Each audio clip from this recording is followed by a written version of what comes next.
сохранили свои посты. Состав нового, уже 11-го по счету правительства был утвержден в тот же день.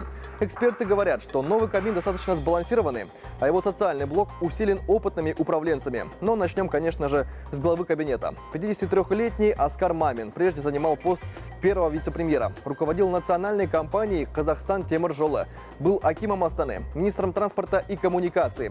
Кандидатуру с таким послужным списком мажилисмены просто не могли не поддержать единогласно.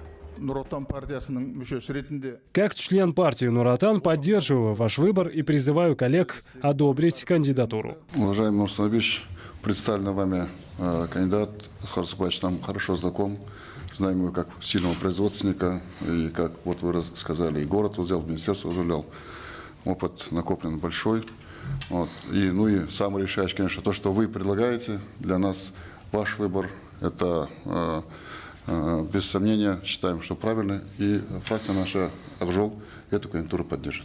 Знаем Аскара Узакбаевича как очень опытного специалиста, патриота нашей страны, и думаем, что он сможет реализовать все поставленные задачи.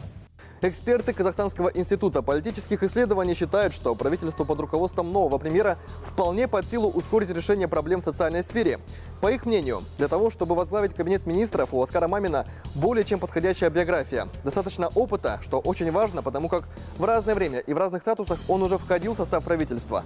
В качестве вице-премьера он отвечал за международные связи, инфраструктурные проекты, в частности, сотрудничество с Россией, Китаем, Центральной Азией. То есть он узнаваем и известен и на международной, и на внутренней арене. Это важный показатель такого тяжеловесного